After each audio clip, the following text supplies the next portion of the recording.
Welcome back, liebe Community, hier in meinem Ron Review Channel und ihr seht das jetzt. Ich bin raus aus meiner Sim-Racing-Bude und bin im Frei in Wien gelandet. Neben mir der Timon. Hallo. Timon, was erwartet die Community, wenn ihr hier an den Start geht? Wir sind tatsächlich ein Virtual Reality Café. Das Café gibt es wirklich, auch den Café gibt es wirklich. Man kann bei uns von Dienstag bis Samstag jederzeit hereinschneien und auch einmal ein paar Getränke trinken und wir haben auch Snacks und Pizzen und so weiter. Aber ich glaube, das Hauptargument, um zu uns zu kommen, ist tatsächlich die Virtual Reality. Wir haben 4 HTC Vive-Stationen mit verschiedensten Spielen, die man hier alleine oder auch mit Freunden gemeinsam spielen kann. Und wir haben, und deshalb bist wahrscheinlich auch du da, 4 hochgradige Rennsimulatoren hier stehen, mit Motion, mit Virtual Reality, mit Direct Drive Lenkrädern und Fanatec-Pedalen und so weiter. Ja, lieber Timon, das ist der Hauptgrund, warum ich zu euch gekommen bin. Ich will mal abseits der normalen Sim-Racing-Hardware, die ihr so aus meinem Channel kennt, etwas reviewen. Und da kommt mir so ein Motion Rig wirklich entgegen. Dazu das Direct Drive Wheel, ihr wisst das, ich kündige euch das immer an. Fanatec bringt das in Kürze auf Schiene. Aber da sind wir jetzt der Zeit etwas voraus und da wird es höchste Zeit für unseren Channel einmal auf die nächste Stufe zu gehen, Timon. Da freue ich mich ganz besonders darüber. Noch ein Grund, warum ich hier bin, liebe Leute, ich möchte euch einen Event ankündigen, beziehungsweise das lasse ich jetzt den Timon über. Da könnt ihr richtig einen fetten Preis abstauben. Timon, sag ein paar Worte bitte dazu.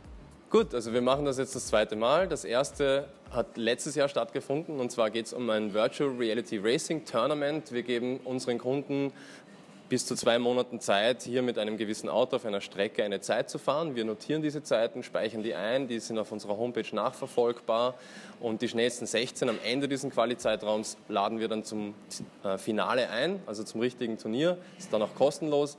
Die Leute treten gegeneinander an, immer in 4er-Gruppen, immer die besten 2 kommen weiter und der Gewinner ganz zum Schluss gewinnt dann einen VR-Ready Hightech-PC.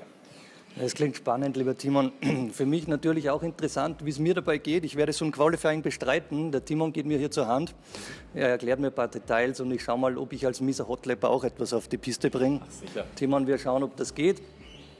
Im Anschluss möchte ich dann mit dem Timon nochmal die Details durchgehen. Das, was ihr hinter mir seht, darüber spreche ich mit dem Timon, der ist da der Vollprofi dabei. Ja, und dann schauen wir, was die Location noch so für euch bietet. Bleibt dran, macht es euch gemütlich. Ich freue mich, dass ihr mit am Start seid.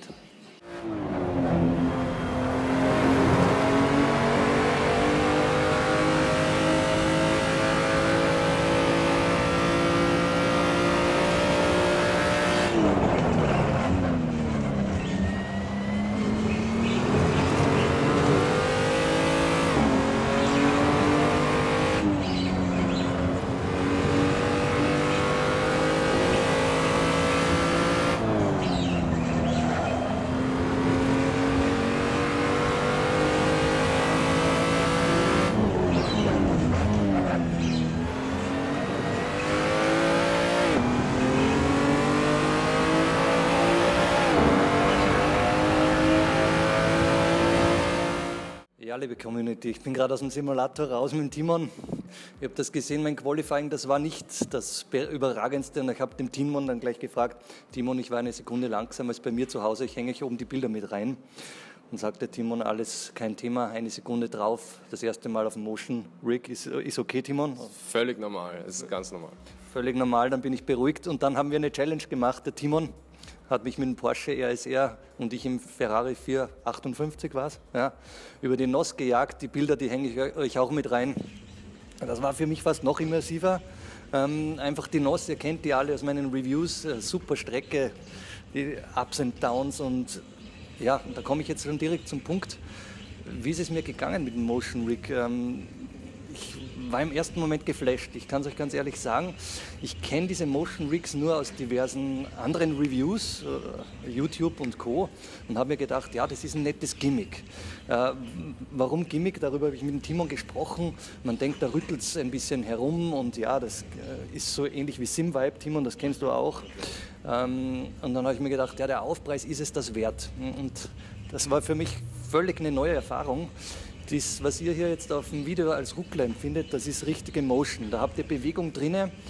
Die Corkscrew hier in Laguna Seca, diese geschlängelte Downkurve, da hebt es einen so richtig aus und ihr bekommt dieses Gefühl der Höhe, der Neigung des Fahrzeugs, der Federung ungefiltert reingedrückt. Ich kann es jetzt gar nicht anders sagen. Ihr seht, ich muss erst mal etwas runterkommen. Sag mal, Timon, wie geht's der anderen? Ist das gleich wie bei mir oder bin da nur ich so? Das variiert sehr stark zwischen erfahrenen Simracer und Leute, die jetzt nur aus dem echten Straßenfahrzeug hier einsteigen. Also wir haben natürlich sehr viel getestet am Anfang. Es ist wirklich so, dass die Leute, die jetzt keine Simracing-Erfahrung haben, die generell in VR natürlich Gefahr laufen, Motion Sick zu werden, die tun sich mit dem Sitz natürlich schon mal sehr viel leichter, weil dein Hirn kennt das aus der echten Welt und will natürlich, wenn du Bewegung siehst, ansatzweise auch das spüren, was du da siehst. Ja. Und da hilft der Sitz natürlich massiv. Ich muss sagen, dass ich den auch anders eingestellt habe. Ja. Also wir vermitteln sehr viel mehr Fliehkraft auf dem Sitz, als das vom Hersteller ursprünglich so vorgesehen wurde, ja, weil ich einfach ganz massiv die Motion Sickness reduzieren möchte. Und das funktioniert eigentlich sehr gut. Also wir haben es am Anfang getestet. Ohne Motion waren wirklich 8 von 10 Leuten nach 2 Kurven einmal schwindelig und dem einen oder anderen auch wirklich schlecht. Mit dem Sitz hat sich das komplett umgedreht. Also man muss so sagen, 2 oder einer von 10 ja, merkt, dass ihm ungut wird dabei. Und das ist auch so, dass man das eigentlich gut übertauchen kann. Ja. Für den erfahrenen Simracer auf der anderen Seite kann das oft einmal ablenkend sein, weil der fährt ja schon seit 10, weiß ich nicht wie viele Jahren zu Hause am Monitor oder auch in VR zum Teil. Ja. Der ist es gewöhnt, da einfach keine Motion zu spüren. Deshalb sind Simracer auch oft einmal mit Motion Rigs am Anfang etwas langsamer, weil du natürlich mehr Sinneseindrücke hast, die du verarbeiten musst. Das hilft aber dem normalen Durchschnittsfahrer zum Beispiel sehr stark, weil du natürlich am Lenkrad was spürst, aber zusätzlich auch im Körper merkst, aha, der Schwerpunkt des Autos ist jetzt links, vorne, hinten, rechts. Ja. Das hilft dir einfach noch besser zu antizipieren, was das Auto von dir möchte. Ja. Ich habe mit dem Timon dann auch darüber geredet, wie lange wird es denn so dauern, bis ich so als Motion-Fremder sozusagen auf meine ursprünglichen Rundenzeiten komme. Wie würdest du das einschätzen? Wie viele Runden brauche ich, dass ich mich an das Level annähere? Das ist natürlich sehr unterschiedlich. Es ist ja auch generell, der eine lernt sich schneller ein, der andere weniger schnell.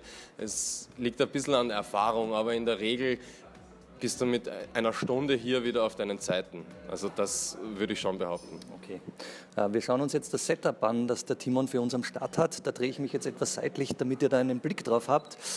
Wie gesagt, Timon, erzähl uns, was erwarten die Simracer hier bei dir? Was habt ihr für Hardware am Start? Einiges von den Sachen kennen die Leute aus meinem Channel, die CSP V3 sehe ich da schon. Was habt ihr noch so dabei? Was Sie auch noch von dir kennen werden, ist der Fanatec Clubsport Shifter, der SQ zum Umschalten. Wir haben vor kurzem die Lenkräder geupgradet. Wir haben angefangen mit Thrustmaster T500 Lenkrädern und Pedalen. Das war am Anfang einfach auch ein bisschen eine Kostenfrage für uns. Wir haben dann sehr schnell gesehen, wie schnell diese Dinge auch kaputt werden und haben dann nachbestellt, und zwar die Accuforce Pro V2 Direct Drive Wheels von SimExperience. Von SimExperience ist auch gleichzeitig unser Motion Rig hinten. Das ist quasi das Do-It-Yourself Stage 1 Kit von SimExperience. Darunter habe ich selber eine Bodenplatte angefertigt und vorne, da wo das Lenkrad dranhängt, das ist quasi ein Ubuntu Revolution Cockpit, das wir dann einfach adaptiert haben, um die Motion damit zu verbinden, und das hat eigentlich gut funktioniert. Ich meine, das Lenkrad, die Pedale, wie gesagt, kennen Sie von deinem Kanal, das sind die Clubsport V2. V3, Entschuldigung, genau, und der V1.5 Shifter. So. Und das V2 Lenkrad, jetzt haben wir es. Danke, Timon. Ihr fragt mich sich jetzt bezüglich der Kräfte, die da am Lenkrad an der Base anliegen. Das ist natürlich anders wie bei den riemengetriebenen Dingern. Ich halte euch nachher mit der GoPro mit drauf, dann schneide ich das mit rein. Wir sind bei einer CSW V2.5, Timon, bei 7 bis 8 Newtonmeter. Ja, habe ich auch gehört, 7,5 sowas. Ja, und diese Accuforce, die gehen los bei 12.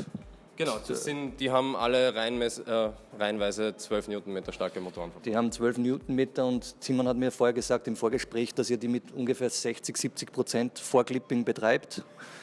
Also die Spieleinstellung in Assetto Corsa ist bei 65% und ansonsten 100%, also okay, der Treiber. Ansonsten 100%, dann wären da um die 10 Newtonmeter wahrscheinlich anliegen, kurze Peaks etwas drüber, schätze ich einmal. In dem Bereich sind wir hier unterwegs. Ja, das war es eigentlich zu der ganzen Hardware, die ihr am Start habt. Was ihr noch seht hier, ich hoffe, das kriege ich auf die Cam drauf, im Hintergrund, diesen großen Screen über Beamer. Da werden wir dann diese Location, 24.06., da wird unser Turnier stattfinden, und das verrate ich euch jetzt. Ihr könnt mich auch da treffen am 24.06. Ich komme nochmal nach Wien und werde das mit dem Timon mitkommentieren, und ja, das ist nicht ohne. Ich sage euch, trainiert, kommt her, fährt die Qualifikation, Timon, die kann man bis wann bestreiten? Bis zum 18. Juni noch. Bis zum 18. Juni, da könnt ihr jetzt noch fleißig reintrainieren, und der Sieger gewinnt einen 3.000 € PC, das ist so? Diesmal wird es wahrscheinlich nicht ganz so teuer werden, aber er wird in jedem Fall VR ready sein. Es wird eine 1080er Grafikkarte drinnen sein. Also damit kann man sehr viel anfangen, wenn man Virtual Reality zu Hause testen möchte. Okay, vielen Dank, Timon. Mit solchen Preisen, glaube ich, könnte was anfangen. Aber ich will jetzt gar nicht nur über den Preis sprechen. Ich sage diese Location. Ich mache das für euch dann im Abspann, ganz in gechillter Atmosphäre. Da sollt ihr unbedingt reinschauen. Bevor ich jetzt wieder den Heimweg antrete, da werde ich euch noch kurz zeigen, was ihr noch so am Start habt. Timon, dass jegliche VR-Experiences mit, da sehe ich die Vive schon hinter mir liegen, dazu einen Moment später.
Ja, liebe Community, es ist Zeit für mich nach Hause zu fahren. Ich muss noch einige Stunden in den Zug und ich habe mich jetzt mit Timon hier im Greenscreen Room zusammengesetzt, um unser Outro zu machen. Timon, sag noch kurz was zum Greenscreen Room.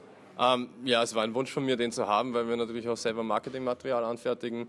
Und für Leute zu Hause, die noch nie VR ausprobiert haben, ist es halt sehr, sehr schwierig, den Leuten ansatzweise zu vermitteln, was da mit einem passiert.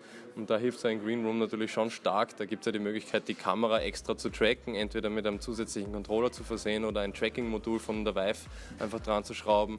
Und dann kannst du halt wirklich die Leute so filmen, wie es dann quasi von außen ausschauen würde, wenn man die Computerspielewelt sehen könnte. Ja. Genial, Timon. Ihr seht hier diese Location, die hat wirklich alles am Start, was das Herz begehrt, gerade für uns Simracer sowieso. Der Timon, der ist natürlich erste Stunde dabei bei dem ganzen Equipment und ich habe mit ihm auch gesprochen, wie es aussieht dann mit den Upgrades, Vive Pro und Co. Das kommt alles mit der Zeit. Das ist natürlich, klarerweise muss das eingeplant werden im Budget. Das wird alles kommen mit der Zeit, so wie auch bei mir im Channel. Was bleibt zu sagen, Timon? Ich habe mit dem Timon ausgemacht, wir bleiben am Ball. Das heißt, gibt es beim Timon was Neues, dann läutet hier mein Smartphone und ich bin wieder am Sprung nach Wien. Das geht auch recht schnell mittlerweile. Und es war eine geile Experience, eine gute Erfahrung auch für mich, hoffentlich auch für den Channel. Und ich denke, ihr habt viel mitgenommen hier, das erste Mal mit den Motion Rigs, Direct Drive Wheel. Wir hatten viel Spaß zusammen, das merkt man, glaube ich, dann auch bei diesem Review. Er ist ein sympathischer Kerl, der Timon. Ich kann euch sagen, der fährt mir um die Ohren und weiß, wovon er spricht. Kommt her, spricht mit ihm und ihr wisst, was ich meine. Lieber Timon, für mich gilt es Danke zu sagen. Ich sage ciao, Timon. Wir sehen uns, vielleicht besuchst du mich mal in Salzburg in meiner Simracing-Bude. Ich komme bestimmt wieder und freue mich, wenn ihr wieder mit dabei seid. Alles Weitere dann im Outro, was euch in den nächsten Reviews erwartet. Ihr wisst, ich habe zurzeit viel um die Ohren, aber ich kann euch eins verraten, bei mir jetzt am Schreibtisch heute eingetroffen ist Samsung Odyssey. Timon, ja, frisch heute am Start. Das habe ich gerade mit Post-Tracking gesehen, cool. Aber alles Weitere später. Ich muss zum Zug. Lieber Timon, danke nochmal dir und deiner Crew. Wir sehen uns. Ciao. Vielen Dank. Ich freue mich sehr, dass du da warst. Ich bin ja auch seit kurzem Subscriber bei dir, noch kurz bevor deine 1000 voll waren. Und freue mich sehr, dass es da jemanden gibt, der sich auch die Zeit dafür nimmt, das zu machen. Vielen Dank, lieber Timon. Und ja, wir sehen und hören uns weiterhin bei Ron Reviewed. Genau, bis dann. Sorry, dass ich dich nochmal unterbrochen habe. Voll gut. Ah, das war Welcome back, liebe Community. Ich bin wieder in meiner Simracing-Bude gelandet, zurück aus dem Frei. Und was gilt es für mich jetzt zu sagen? Ich kann euch jegliche Schwellenangst nehmen. Habt ihr noch nie Virtual Reality Erfahrung gesammelt? Geht dorthin, ihr werdet von Timon und seinen Kollegen wirklich nett aufgenommen, könnt in entspannter Sim-Racing-Atmosphäre genießen. Andere Experiences, die bucht ihr dort übers Tablet, da ist jede Menge dabei. In jedem Genre etwas. Dann, was gilt für mich noch zu sagen? So ein Highlight war für mich, ja, mit Kumpels dorthin zu gehen. Ich habe das mit Timon gemacht, diese Nordschleife gemeinsam gefahren. Das war eine super Erfahrung. Ihr könnt dann auch euch verständigen, quasi über Funk, übers Lenkrad könnt ihr das machen und danach gemütlich bei einem Café eure Runden auf der Nordschleife analysieren beispielsweise. Das war für mich ein absolutes Highlight.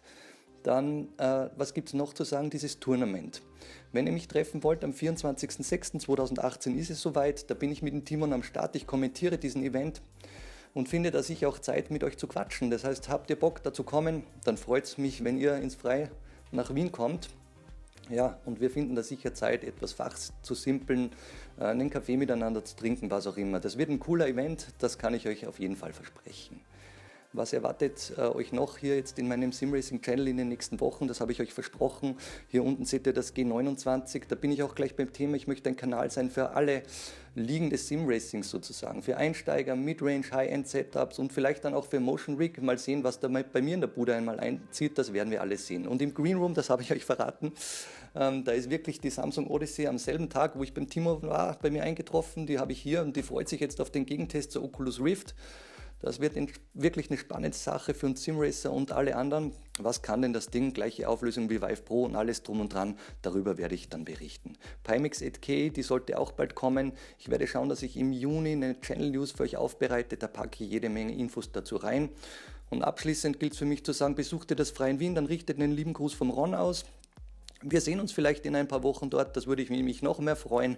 Und ansonsten spätestens hier bei mir im Kanal. Es gibt immer was Neues. Ich spamme euch nicht zu, das wisst ihr. Ich schaue, dass ich euch wertigen Content wirklich nur hochlade. Alles andere lasse ich weg. Darum dauert es bei mir ab und zu.